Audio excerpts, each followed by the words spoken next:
Hey there guys, it's Metro, and today we're taking a look at the Waycrest Manor on the Battle for Azeroth Alpha, brand new dungeon that came in this last build. And we've been calling this series the State of Mythic Plus, and that is never going to be more appropriate than this dungeon right here. You know, the other dungeons we showed you this week, they were really cool. I really liked them, and they were interesting. But this is a video that we have a lot to talk about for the State of Mythic Plus, based on what we've seen in this dungeon, and frankly in the next one that I'm going to be uploading. Yeah, it's going to be after this as well, maybe the next day or something. So really, really interesting dungeon. And all you need to know is that so basically there's multiple sides of the dungeon, okay? And there's these doors. Now you don't see it here. I should have tried to show you more, but basically there's a bunch of different ways that you can go in this dungeon, and it's all based on the door that opens first, okay? So there's 3 bosses like in the Waycrest Manor, specifically like upstairs, and depending on which one, like the way it works out, you're gonna go to one first, all right? So this is the best way I could describe this is kind of like Arcway, where there's all these different doors and some are closed and some are open. In terms of Mythic Plus, it's not as complicated as it might be on, say, normal or heroic or something like that if you were just exploring the dungeon. And I kind of get the sense of this being the way it's going to be here as well. Probably once we're on Mythic Plus, it's not going to be that varied, but the first time exploring this, I was absolutely blown away at how many different ways there were to traverse this dungeon. To the point where we got lost, and you're seeing it immediately. We got lost multiple times. I can't figure out how to get down there. Little thing to note as like a side note here. I had done this dungeon. I queued up for it. Spent all day in the queue. Finally got in, and then the first boss we did, which was the 3 people, the 3 like sister thing, it bugged out and we couldn't complete it. So now I'm like really apprehensive. I'm not sure what's going on here. I'm trying to be receptive to the group, but they're saying things like, "Oh no, it's that way," but you don't actually go that way. So you saw me go back in the main hallway. So there's a couple different ways you could have gone in that hallway. And like I said, it depends on, I suppose, just RNG, like which door opens for you the first time you do it. And then obviously you're going to go the way that opens. And from then on, you'll traverse the dungeon a little bit differently every time. So if there's actually 3 different directions, I think this is a really cool idea. I guess the only choice here is to jump down, which does strike me as a little strange. I'm not sure if that's intended, but that's what we ultimately had to do. And really good dungeon for AoE grip, by the way. A lot of mobs in this dungeon. This dungeon, I felt like the trash was extremely easy on. It's going to be the complete opposite in the next dungeon. But this one, yeah, it wasn't very complicated. There's not a lot of different, like, you know, basically it's all these small rooms. So it's like a house. It's built like a real manor. So basically there's either hallways or rooms. So every time we entered a room, I try to grab all the mobs in it in one blow there and pull it all together. And this is obviously going to work a lot better in normal, but I think in Mythic Plus we have a lot to consider there as well. You see there's, you know, it's just like long stretches of trash, and it's all relatively close together. So this is going to make for a very good Mythic Plus dungeon, a dungeon that I think is designed almost perfectly for Mythic Plus. A lot of trash, a lot of fodder, but a lot of, you know, density in the trash packs. You don't have to constantly, you know, pull one and then it's another 150 yards to get to the next one. You can get a lot of this trash in a couple pulls and get it all together, line of sight around corners, etc. And it feels really good. Now, another thing, obviously, you'll be noticing here is that the DPS meter and HPS meter finally work. That's details on the Battle for Azeroth Alpha, where they finally enabled some add-ons. So I have Plater and Details working currently right now. The people who created these add-ons have updated them, and they work pretty well, I'd say. There was actually yet another update for Details recently, and now it's fixed all the problems that I've had with it. So you can take a look at the DPS. You know, just a bit of a heads up. They clearly haven't done any type of numbers concern yet. But yeah, one way or the other, Blood Death Knight seems like it's doing very good healing, very good HPS, very satisfied with that. Beastmaster Hunter is doing absolutely absurd DPS. It's honestly a bit broken. I don't know why. I think it's again with the melee, what we talked about with the melee problems. But yeah, and Blood DK DPS is pretty low, but it's all right. On AoE, it feels quite good, and if I get the jump on the mob, it does work out pretty well. So anyway, yeah, so here's another big room. Like I said, there's going to be a boss in here. I'm just going to pull as much trash as I can all into one pile, AoE it down, and that'll be that. Now, the first boss in here is going to be a very large pig. Kind of looks like me, and I think that's a pretty, no, I don't know. It's a weird thing to say, but anyway, it's a pretty interesting encounter. it's a pretty, the rooms itself that you fight these mobs in are quite interesting as well, because they're quite restrictive, and I wonder just how much, you know, like, especially if we're talking about, like, maybe, like, high tyrannical, which doesn't really exist anymore. Right there, I was checking out the damage split there from the Disc Priest. It's actually kind of sad to see them not using Holy Nova at all. But that's one great thing about having the DPS add-on going now. I can finally see, you know, the breakdown of spells in the moment. You know, I want to see exactly what people are doing pack to pack. But anyway, as you see there, Disc Priest actually doing quite a lot of damage. I'm really excited for this, man. I really am. I'm glad that this the healer in this group was a Disc Priest. This was really nice. So this person stuck with us through the next group as well. It's the exact same 5 for the next group. But I don't know. The boss itself doesn't really do anything. He can't be moved from that little pile that he has there, stacked up with like plates or something, like a gluttonous look to him, obviously. But yeah, he just kind of like, you know, smashes the room with sludge. And as a Blood Death Knight, I literally don't move from it. So that's great. But yeah, this is definitely a very easy encounter. I'm really like, I'm almost like tilted as fuck. I'm like, this priest doing more damage than me. Get the fuck out of here, man. But hey, that's the way it's going to be, man. Good Disc Priests, especially now in Battle for Azeroth, they're going to be able to do a lot of good stuff. I'm really excited for that. So anyway, as you see, another set of doors have opened, and we are now able to go outside this way, which is very interesting. This is a like an outdoor area, kind of like outside. It's like raining and stuff like that. Very cool looking. I really like the idea. I like the aesthetics of it, the cobblestone on the ground, you know, kind of like the way the area looks, the architecture of the manor, you get to see a lot better. This actually takes us to another boss. So I guess this one, I assume you probably will never do this one first. So now that I'm thinking about it, maybe I'm giving it a little bit too much credit. I assume you'll only ever do one of the first, you know, either the first one or the third one first. And then this boss will always be second, because you'll cross over to the other side of the manor, based on how the doors work, I assume. I'm not sure, though. I really don't know. Maybe I'm wrong about that, because there were doors back there and ads back there. You know, maybe you would have come through that side. I don't know. It's it's a very unique dungeon, that's for sure. And like I said, this dungeon is the perfect Mythic Plus dungeon, because you're going to have a lot of variance in it. And there's a lot of trash, you know, not necessarily a lot of avoidable trash, but there is a lot, you know, a long list of mechanics on some of these trash mobs. They don't necessarily affect us in this dungeon, because I assume just tuning, but it's very interesting. This boss here I don't really understand. I assume that ad is part of the encounter, although perhaps we could have pulled it without the boss. I'm not sure. But anyway, we're getting this blizzard warning, like the official warning that it says watch out. That's funny. But yeah, it's gonna put roots on people, I guess, as well, the boss, and we're gonna kill it. You know, honestly, this area really, I can't help but feel like it's kind of like Bloodborne. I'd say Dark Souls, but definitely more like Bloodborne, this whole area. And man, the ending is definitely worth checking out. It's probably one of the coolest. These 2 dungeons here are the real deal, let's put it that way. All 4 of the dungeons that they added in this this alpha build are really, really good, but these 2 ones on the Alliance, they're really top-notch. I'm really impressed with the theme of the dungeon, you know, the potential lore implications, and the flow of them is actually quite nice too. From a pulling perspective, mobs are very close. It feels like the right density.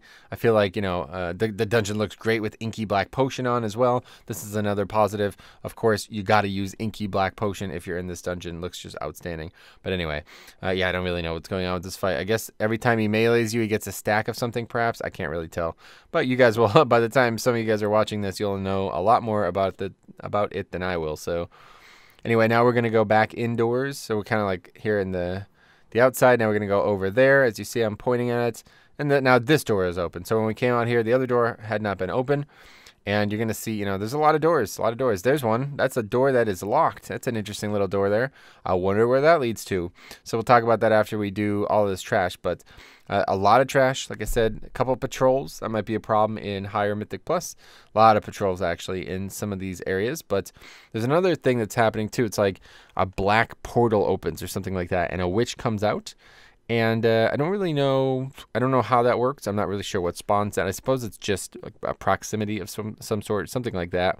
But you see this like kind of black portal, but the witch doesn't actually come out on the black portal. I don't know. It's a bit weird, but regardless, very cool. I really like the idea here. I like the, you know, that patrol. I think it came from above the stairs. There's an up and down. Like I said, there's different floors that you can go. They can go through. Basically, like, it's built like a house, and I think that's going to be a really good thing for Mythic Plus. I think it'll add variety. I think it'll add, you know, since there's basically all this different trash all throughout the different parts of the dungeon. Some weeks you might be able to skip it.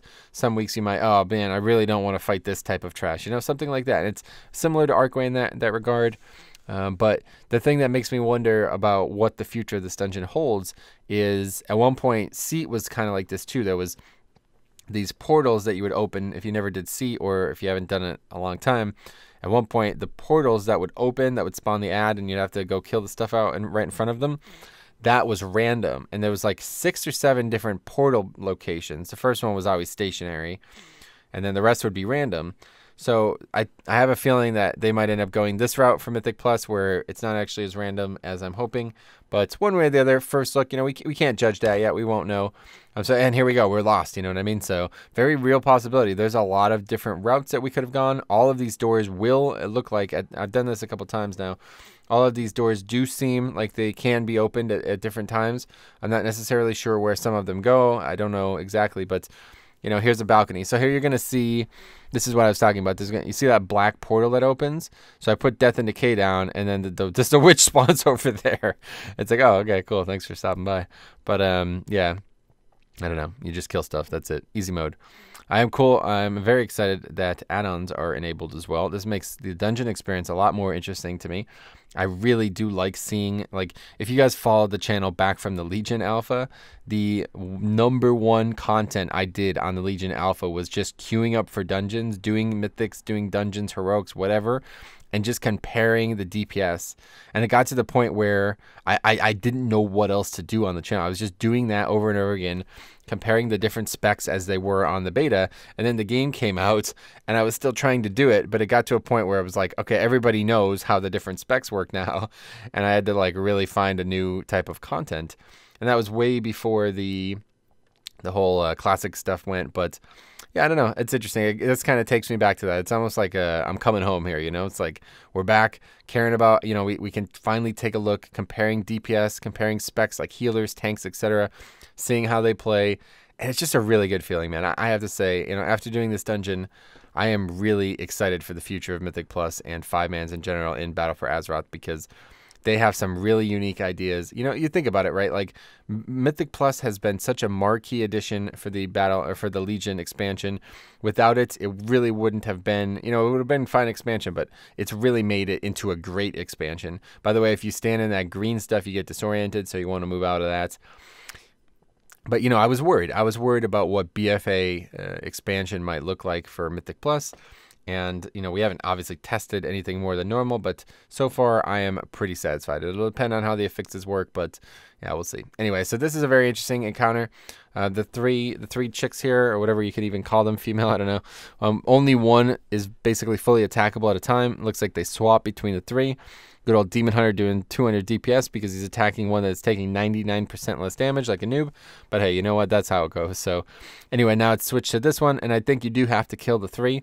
Now, the reason that we had some problems, and I typed a comment in chat there, was because the boss was bugged. We did this already, and it was actually bugged. And this is what caused us to have to do this all over again.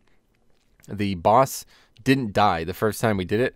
The three mobs, they got to 1 health, but they didn't die. They kind of just disappeared, and we were stuck in combat perpetually. And even after we all left the group, we were stuck. So yeah, it was quite a nightmare, ironically, since we're in a haunted mansion. But yeah, anyway, so you just kind of cycle between them. Whatever happens, happens. I don't know. Try to put them on mark them with a skull, but kind of just can't be asked. It should be pretty obvious if you're hitting for 7, then or more like 1, really. I think I did see the number 1 up here on my screen. I see a 3. I just saw a 3. But anyway, so this is what happened last time. So the 2 ads died. The final one just kind of disappeared, and we kind of got stuck in combat. You're going to see it happen again here. So if you're in this dungeon on the alpha and you're having trouble, I don't really know what fixed it, but as you see, it's like, oh god, it's bugged again. You know, the 3 of them, they're dead, but we're still in combat, still in the boss combat, so none of us could leave, none of us could die, none of us could release, etc. But yeah, I don't know. It just fixes itself. Right? You see like the numbers still appearing on the screen, and then all of a sudden we get completion. So there you go. And now we're all excited because that was a kind of a rough moment for us before when we tried this. So anyway, now that we have unlocked all 3, now that we've killed the first 3 bosses, we've now unlocked the cellar, the bottom half of the dungeon. And I'm trying to figure out where we can go there. I don't necessarily know. I feel like there's multiple entrances. I think there might be one there, but I don't know. I saw it on the map and I couldn't figure it out. But anyway, the locked door that I described before, you can go in that now. And I assume there's going to be a locked door in every wing. Because like I said, there's basically 3 wings. And it's kind of like a maze to get to these wings. But I assume there's going to be one of these doors into the cellar in every wing. Because otherwise it would be a bit ridiculous if there was only the one door. And I'm like 99% sure there isn't only the one door, as you're going to see when we go downstairs. But it's a very, very unique idea. I really like it. The fact that, you kill these 3 bosses and then you've unlocked the proper part of the dungeon. Thematically, it feels awesome, though. I mean, from like a Mythic Plus perspective, it feels quite good. I like the kind of like variants, like I said, traveling a little bit. This is going to, again, really benefit those speedy classes. You're going to have to travel a lot. You're going to want to get, like we're backtracking heavily. We're going through like another, basically a full third of the dungeon. And we're going back to where we started at the second boss. So here's that door, that locked door we were talking about before. And now we are in the cellar, which, has a charm of its own. It's pretty unique looking. There's kind of like, I don't know, like a chest. Just kind of looks like a basement at first. There's like wine casks and stuff. It's pretty cool. I was thinking like, I had a different vision for it in my head when I first came down here. And this looks like a mini boss. I'm not really sure. It's got a name, whatever it says. Matron something, and it's got an ability, does something or other. I'm not even sure. It's so difficult to tell on normal, but I assume this is a mini boss. And I'm kind of, I think this is one of the first mini bosses we've seen in this expansion. Anyway, I was looking at the leech. Look at the hunters. Oh my God, look at the hunter's HPS. If you didn't see it, go ahead and rewind real quick. Rewind. Go ahead and rewind and look at the hunter's leech while we were fighting, while we were struggling to get down here. He was doing more HPS. He was doing like 500 HPS. That leech talent or whatever that is from the pet is, oh boy, that's overpowered. I hate to tell you that. But anyway, it's cool. I'm looking forward to seeing that. So anyway, then we come down to this area. Now this looks a lot more like I expected. Kind of like a desolate, kind of reminds you of the graveyard area in Duskwood, all the way back. Whoa, way back to Duskwood, back when I was like 6 years old playing there, in Duskwood. Kind of reminds you of those crypt areas, right? That's kind of what I was thinking.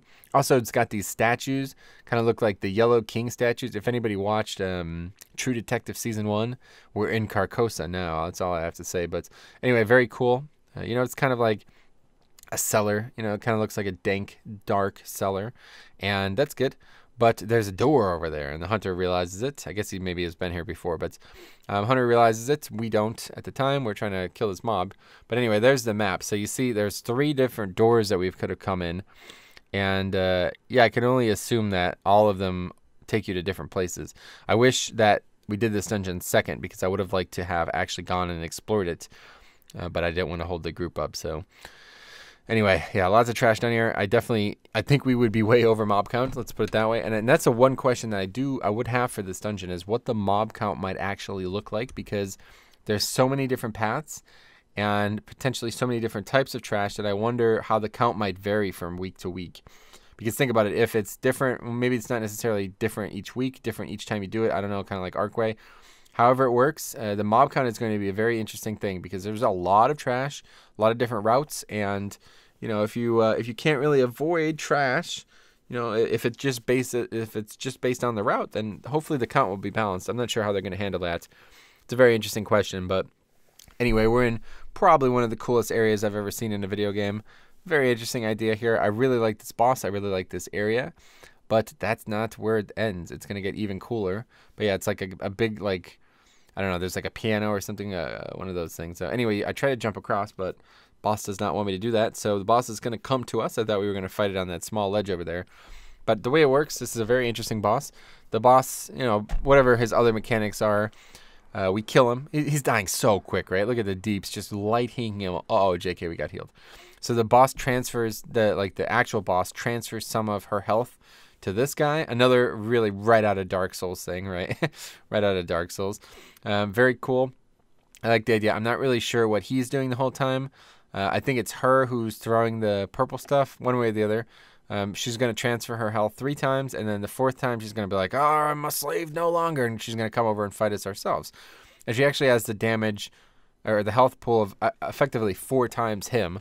And so I think what you want to do is you want to kill her first. I don't know, based on what I've seen, it does seem like you want to kill her before you kill him. But maybe there's some reason that to be more interested in that. And I guess it kind of baits you into thinking that because she has such little health. It's like, okay, just finish her quick. But realistically, the health that she has remaining at this point is about the same as the guys. So I'm not sure if, you know, if we killed the guy, would she do something special? Because the way the dialogue works, it's like, it feels like she's like trying to protect him, which makes sense, obviously, if you play through the zone, whatever. But yeah, so I wonder if we killed him, would she just resurrect him again? Something like that. I don't know. Anyway, very cool. Really cool fight, really cool area, and it gets only cooler at this point. So here is a very demonist-looking man. I'm not exactly sure how this plays in. We know that the Stormsong Valley is very heavily influenced by the old god stuff. But it kind of feels like a new god, almost. Like, it doesn't feel exactly like a proper old god, the whole stuff that's going on in this expansion. But regardless, there's very dark, very shadowy, heavy undertones. And, you know, whoever that guy is clearly part of it. I don't necessarily know what's going on in Drustvar. I haven't properly leveled in here. But I think the zone is really good. And, you know, a lot of people were really critical of the Alliance zones, saying that the Horde get all the best story, but... Man, I don't know what game you guys are. I guess that was before Stormsong Valley, but Stormsong Valley and to some degree this zone as well, it's just really, really good. I really like the atmosphere of it. Let's put it that way. So anyway, we're fighting these mobs. You can tell these guys never did a Mythic Plus in their life. The priest is like 600 yards away, and the mobs will leap and randomly jump on people. It's like, dude, could you stack up? We could have been done with this pack, but anyway, pretty cool little hallway here. And now we're going to go down even further under the ground into the final boss room. Now, immediately, this reminds me of Aragol's room from, what was that? Shadowfang Keep. It looks a lot like it. It's kind of got these stairs, too, that kind of remind me of it. So I figured, hey, you know what? Let's check out these stairs. I think this is a pretty good idea because I played this game a long time, and you never know when there's going to be free gear at the end of these stairs. Oh. Anyway, it just takes you back up top, so that was kind of funny. We all had a little laugh at that, but... Anyway, final boss coming up. Like I said, I really like the idea here. It's just really nice. And, you know, obviously, you know, 2 years from now, I'm going to think like, oh, it's whatever. It's cool, but it's nothing special. But, you know, the first time you experience this dungeon, all I could say is that it is very, very unique. And look at that pinpoint accuracy, putting Death and Decay down literally 1 pixel ahead of pulling the mob. How nuts is that? But the one thing I will definitely say here about this boss is I have no idea what's happening, and it's just way too easy. Like, again, this has been the big problem. All of these dungeons are just ridiculously easy. There's pretty much nothing challenging about any of the bosses, and that's a shame because we don't learn anything from doing normal. And again, this is us scaled down to 185. So had a bit of a discussion about this in the comments section of a previous video. But this is intended. I hate to tell you, this is what they want. Normal is meant to be the very, very, very simple difficulty. And, you know, it'll scale up. Maybe it'll get harder. I definitely think we're doing too much damage, although not by much anymore. The previous groups I was in, people were doing like well over 3K. But now, you know, 2K, 2-ish K seems pretty right. So I don't know. Anyway, very cool theme. I like the dungeon. Let me know what you guys think about this for Mythic Plus. I'd be very interested to hear your opinions on this and what they should and should not randomize in this dungeon. But anyway, that's it. I'm going to get to recording the next dungeon. But this is a really good one, and I hope to see you guys in the next one.